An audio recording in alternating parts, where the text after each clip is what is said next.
Hello, welcome back to the channel. It's me, Emmy the Cat Lady, and we are back with another Wasteland Biographies. So, continuing in the same theme that we've been talking about the last couple of weeks, we're going to talk about another very important person in the FEV super mutant kind of side of things. So, on Saturday, we talked a lot about the Master and his vision of the Unity, but how did he end up where he did? Because this guy's gone by a number of different names over the years, but he was born as Richard Moreau at an unknown time prior to 2077.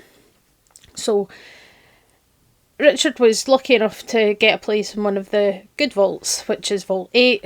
So Vault 8 was a control vault that was intended to open after 10 years, and it opened in 2091 after receiving an all-clear signal that was sent by the Enclave. So they went on to create Vault City using their Gex, and in Fallout 2 you can learn that Richard was exiled from the community for being a murderer, which is, you know, fair. Shortly after the vault opened and the people came out and started setting up Vault City.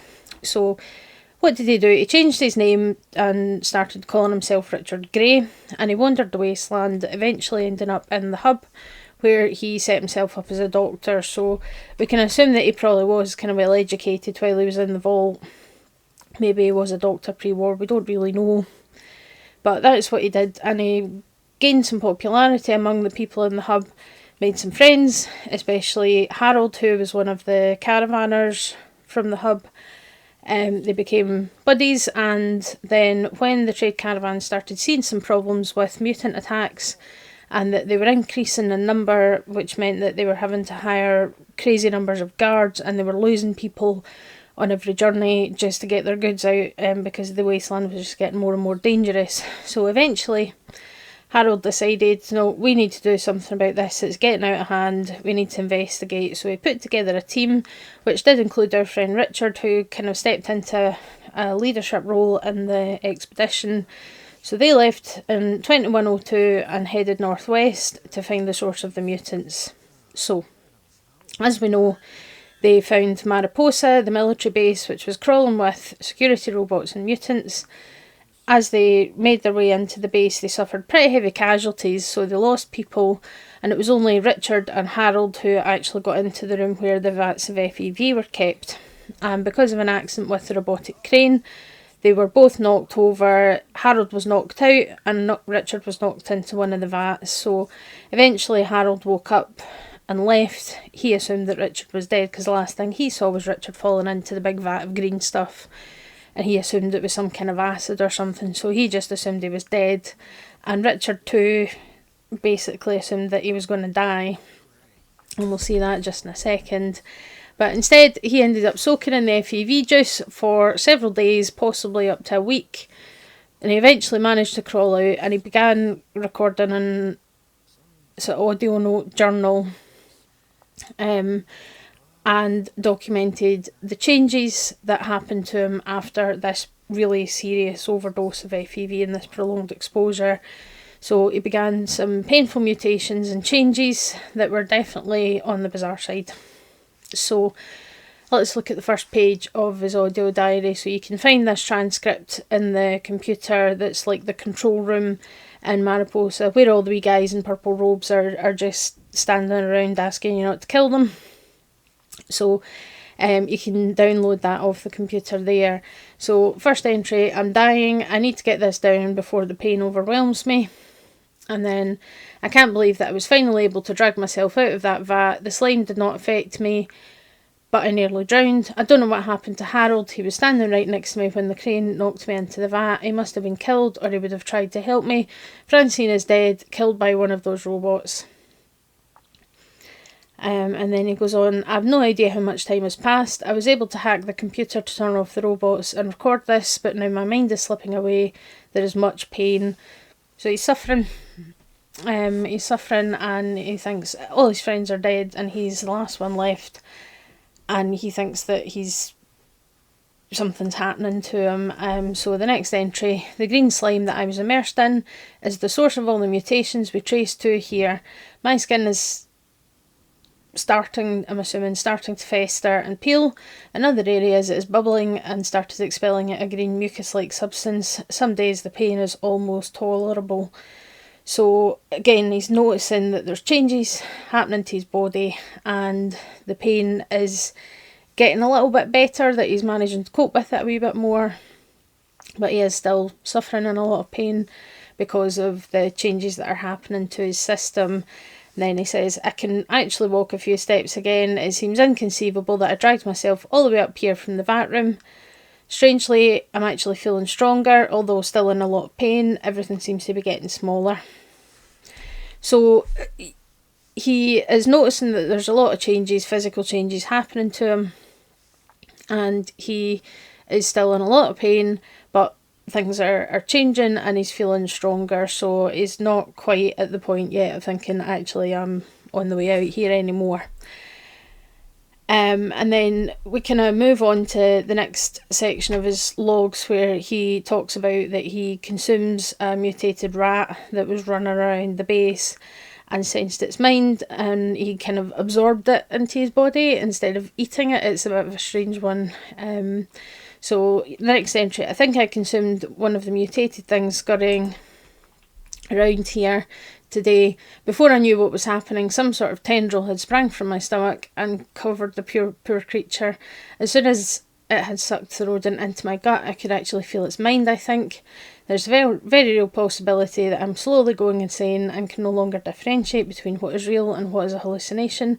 Maybe I'm still slowly dying in the vat and I've imagined all this. So he's like, yeah, this is really weird.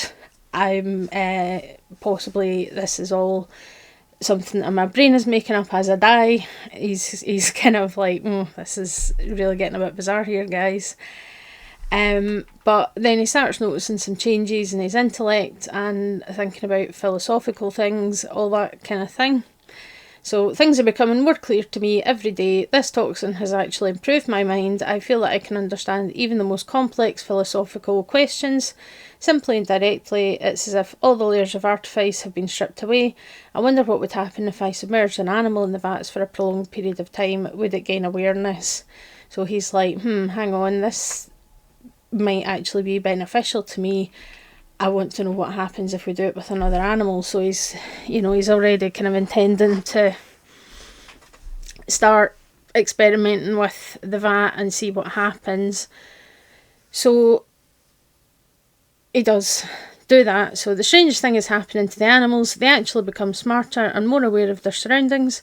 I dipped a dog and a rat at the same time today and they were fused together. It's not quite two creatures anymore, but it's more than one. Perhaps this is the future, a coming together of different creatures in some sort of harmonious unity. I no longer consume the different animals I create simply for sustenance. I have become the instrument through which unity will be achieved. I am so much more than a human being now.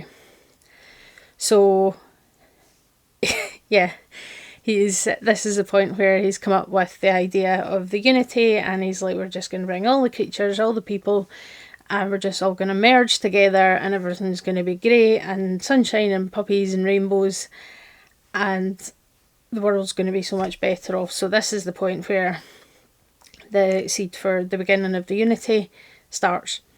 Okay, and then the final entry on this page, page 2, is it's time to bring others into the glory that is the unity. So he's like, yep, this is the plan, this is the best thing to do, so let's get started. So then we can move on to page 3, where we are now getting people involved. So, a lost soul has finally strayed into my home. I was so surprised I consumed him before dipping, a mistake I shall not make again. His mind was so primitive as to be repulsive to my refined cognitive abilities. So he's basically found this person and he's absorbed them, but their mind was primitive as to be so offensive to dear Richard's refined cognitive abilities. That's his choice of words. And there's that arrogance. I think it's very important to take note of his tone and his word choice and how it's changing as he goes through this process of mutation and coming up with the idea of the unity. And in his diary you can really see the changes, that he's gone from oh crap, I'm dying, I'm mutating, I don't know what's happening, to, okay, here's an idea that's going to solve all the world's problems. And then this kind of arrogance comes in. He's smarter than everybody else. This person that I absorbed was worthless because their mind was so primitive, and he's so smart and he's so refined. It very much screams arrogance. So I think that's quite an interesting change. And then he says, I've begun to modify myself to be more pleasing to the Unity by injecting small doses of the virus into my body. The slime in the vats is a man-made virus called the Forced Evolutionary Virus. This information was acquired from my newly grown neural link with the base computer. So he's hooked himself up to the computer and he's found out a bit more about the FEV and where it came from.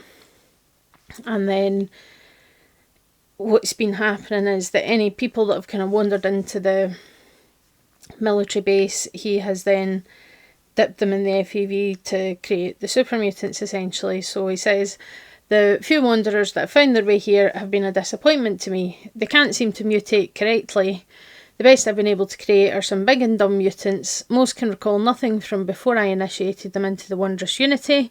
I only feed on them for fuel now. Their minds are worth nothing to me. So again, he's just like, yeah, these people are coming in, they're not mutating properly, like they have any control over that, and he's just like, they're worthless to me.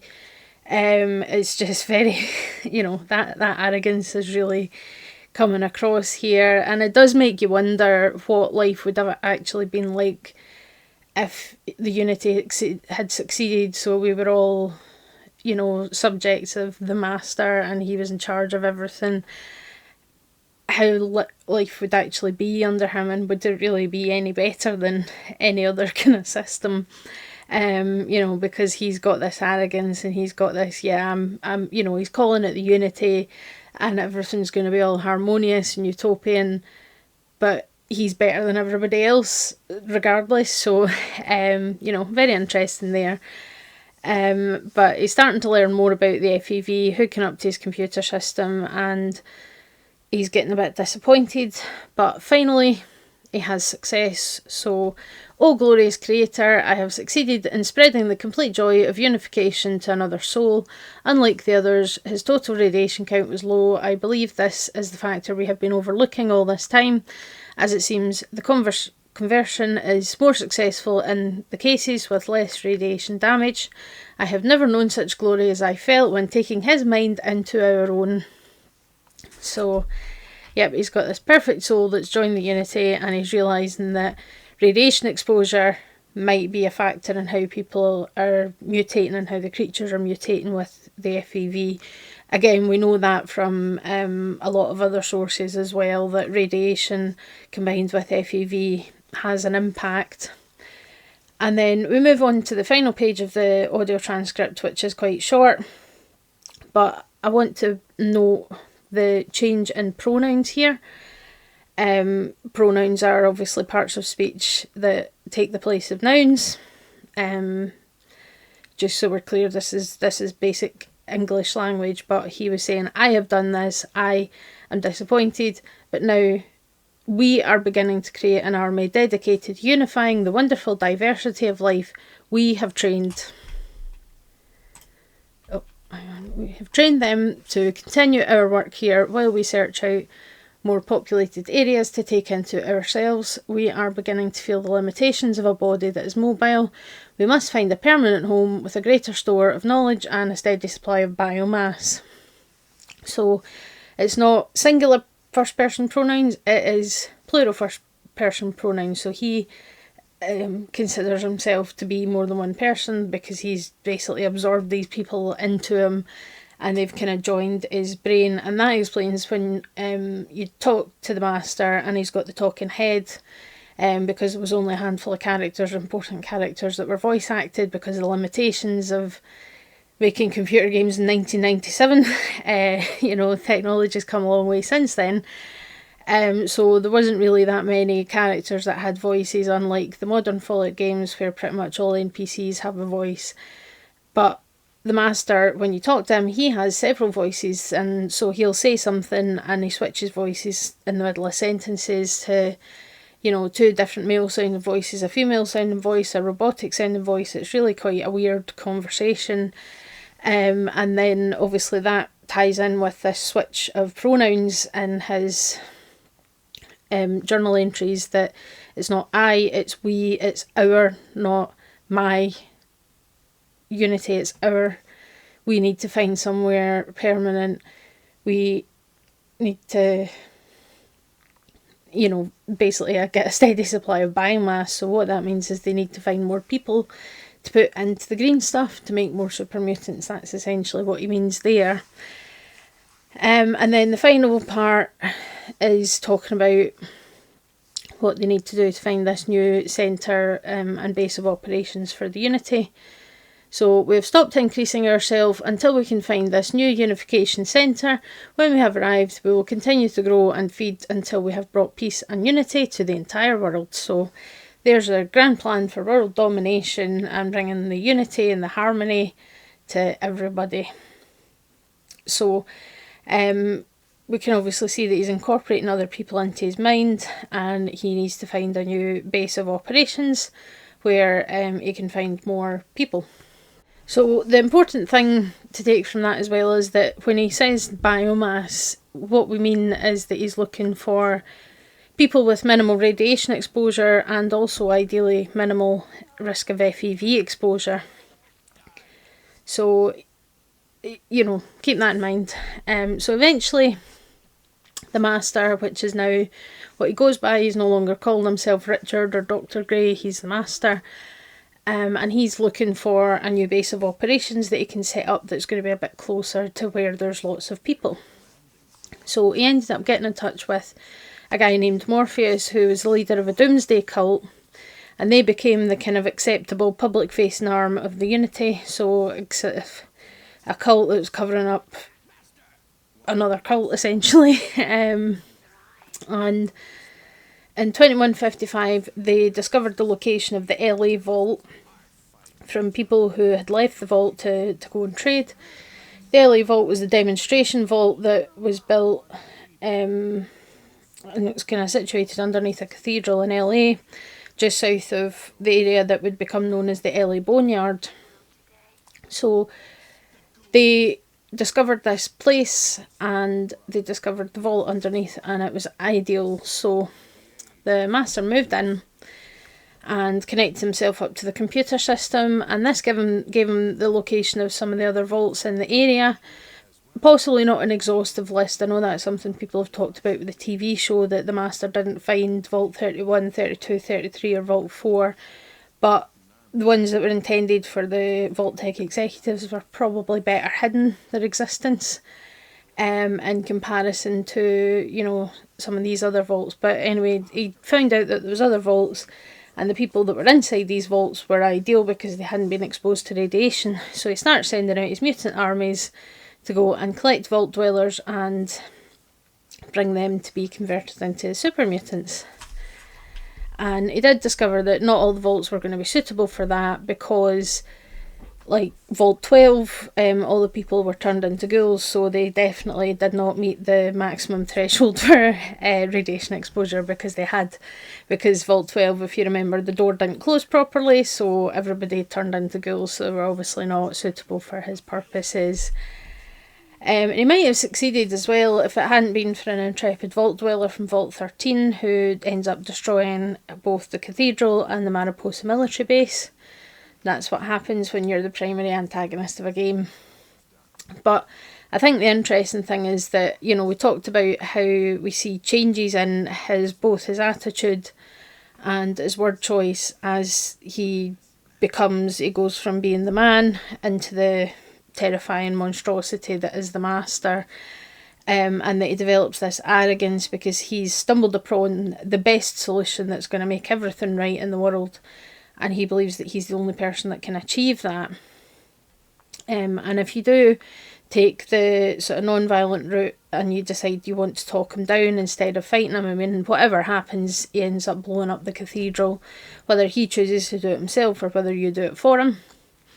But if you provide him the information about the proof of the mutants being sterile, he gets very upset that he overlooked this little detail.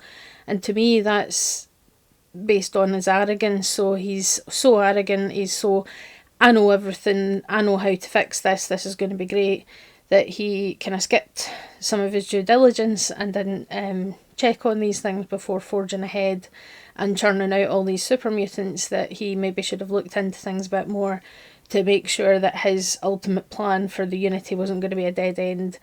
But pride comes before a fall, and that's something that, you know, he just overlooked. We know from the lore that the Unity was doomed from the start. There was no, you know, it was never going to survive forever. Could have taken a while for it to die out, you know, depending on how long the super mutants lived. But I think it's really interesting to see this progression. And I think his arrogance and his excitement about his idea and about his new philosophy and his plans to build this utopia was what led to his downfall, because he skipped steps, he cut corners, missed an important issue because he didn't bother to check on the fertility of his super mutants to see if there was going to be any issues there, because that's one thing that can happen if mutations are introduced. Then it can sometimes have an effect on fertility, because mutations can introduce problems that can then prevent development of a fetus, that kind of thing. So we know that the FEV is programmable as well, so if he'd actually bothered to check on these things and found out that the strain that he was using was going to cause them to be sterile, he could have maybe tweaked it to prevent that issue. But he could only do that if he knew about it, and because he never bothered checking, he didn't know about it. And then maybe the Unity could have worked. Whether that's a good thing or not is hard to say. You know, forcing people to undergo these changes against their will is generally not a good sign. But ultimately, he's just another person who thinks he knows what's best for humanity, just like the many who came after him, including Caesar, including Mr. House, including the Institute, for example. You know, a bunch of these people that are definitely, if not downright evil, definitely in the morally questionable side. So I think that's interesting, and that there's nothing really to suggest that Richard Grey, the Master, was ever a good guy. I mean, he was exiled from Vault 8 because he was a murderer. It's generally not a good thing, you know. I think we can all agree on that. And then he goes along with this, and I say he's so full of himself, and he's so sure that he knows best, he knows everything, he can't do anything wrong, everything's perfect. And it was purely because of that arrogance, that he overlooked some glaring things, and he went about things in a way that meant that people were going to fight back, and that's what ended up happening. So it's one of these situations you do need to be careful. If you're going to provide a perfect solution for the human race, then make sure you've thought things through and checked everything's going to work the way you want it to before you start jumping in. And, you know, maybe just be a wee bit more humble.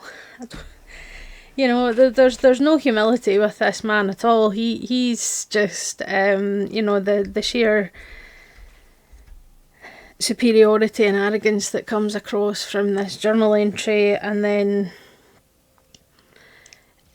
you know, and he has regrets when he realises what he's done wrong and what he's missed. He does sort of have regrets, but he didn't have to do all the things that he did, you know, even if he thought he was right. And that's the problem with a lot of these types of people, is that because they believe they're doing what's right and they know best and they're the ones that are, you know, gonna solve all the problems, but just because they believe it doesn't mean it's true. You know, that's not how these things work. So yeah, it's interesting, and you know, these kinds of things, all stories, whether it's games, books, movies, TV shows, all these things are inherently political. I mean, I know I'm obviously, I've maybe mentioned I'm an author in progress. I'm writing books and things, so I'm involved in a lot of kind of authory, bookish spaces on social media and whatnot, and people are saying, oh, you know, keep politics out of books, and it's like, I'm sorry, did you read The Hunger Games? Did you read anything written by George Orwell? Like, books are political, stories are political, and they often do reflect certain things that happen in real life, whether it's in the past or whether it's current events. And it does feel like the world is kind of been thrown into chaos, absolute chaos the last couple of years, and there's been so many things that have happened even just in the last few weeks across the world, and it's something that could be a little bit scary, because there's a few parallels, especially if you look at the history of the Fallout universe, where the timelines diverged after the Second World War. So things happened kind of differently in the Fallout universe. Like, the moon landing still happened, but it was in a different year and different people, and then they had the war over the Sea of Tranquility at one point, it seems, and various things. And then, getting into the Sino-American War, the war with China over the oil in Alaska and things like that. But there was stuff happening in Europe, there was stuff happening in the Middle East and all that kind of thing. And, it's something that sometimes art imitates life, sometimes life imitates art. But I think it's very, very interesting, and really looking at these things and think, well, why are these people doing this? What is the reason for this decision? And then deciding if you think they're in the right or if they're in the wrong. And it's one thing that I feel is getting to be somewhat lacking, is these kind of critical thinking skills, and not just listening to what somebody says, but asking yourself, why are they saying that? What's their reason for that? What are they expecting to gain? It's like all these people that come on and list a whole list of symptoms, like if you have fatigue and you have, you can't sleep and blah blah blah, then you are lacking all these vitamins and you need to buy these supplements, and it's like, okay, but if you're saying that and that and that, are you a medical professional or are you just trying to sell me something? And it's the same with anything, and that's one of the core themes of the Fallout series is, the world's gone to hell, everything's been blown up, but people are still around, and who gets to lead humanity into its next phase? Who's most suitable to be in charge? And do we really want to let people, dangerous people, take charge again, like the Master, like Caesar, who just wants to enslave everybody and be the ancient Romans? The Institute, who wants to replace everybody with fake people because they think that's the best solution. There's all these people that, and they believe that they're in the right, but it doesn't mean that they are in the right just because they believe that. It's very interesting, and I think, learning to look at, what people are saying and think about it, and think about what they could possibly gain from saying these things, and if they have a reason. Are they trying to cover something up? Are they trying to downplay, and especially when it's something that someone's experienced and you're just like, no, you're being dramatic, whatever, and just completely downplaying your experiences, and that's just not okay. But people do it all the time, and people are saying, oh, you're scaremongering, you're fear-mongering, and I've been told that before, because I've been saying for a long time that I think if war doesn't end the human race, then my best guess is that we're going to end up, it's going to be antibiotic resistance, because that is one of the biggest public health problems that the world is facing right now, and nobody cares. Well, not nobody, but people are just, not paying attention to it and not really doing anything about it. But there's important things going on in the world as well. And I say my online community is always going to be welcoming and accepting to everybody, but we don't tolerate intolerance around here, and I know that politics can really get people heated up, especially at the moment with everything that has been going on. I don't like to kind of outrightly kind of, you know, I don't want to throw, I have my beliefs and I know what I think, and I know that not everybody shares my personal beliefs about politics, but I think it is important that we kind of talk about things and that we're looking at, you know, these people and making sure that we do agree that we're going to be on the right side of history. That's the important thing, is that, you know, you want to be on the right side of history, because things that you're posting on social media right now about politics and things, that's going to end up in a history textbook in 50 years. You know, you could be getting used as a source in a history textbook. So something to bear in mind, some food for thought, I think. But I think the Master, Richard Gray, Richard Moreau, I think he's a very, very interesting character. I really do like a good villain, a good antagonist, and you know, it's some of the best villains and antagonists are people that you can still relate to. I mean, you know that morally, you know, grabbing people and shoving them in a force in the FEV vats is not a good thing. Oh, there's the cat. You know, that's not a good thing to do to somebody. That's not a nice thing to do to somebody. Morally questionable. But the fact that he does seem to have this goal that he wants to make the world a better place, at least his vision of what he thinks the world is going to be a better place, and that he has potentially some sympathetic factors, and that he has this belief that what he's doing is right, and that's what makes him an interesting villain, because he's not just, I'm just going to kill everybody because it's fun. He has reasons for what he's doing, and partly the problem with what he's doing is that he's made a big mistake because he's kind of got ahead of himself, and I think that's what makes him really interesting. But as always, I do love to hear your thoughts in the comments. Let me know what you think, and we'll see you next time. Bye.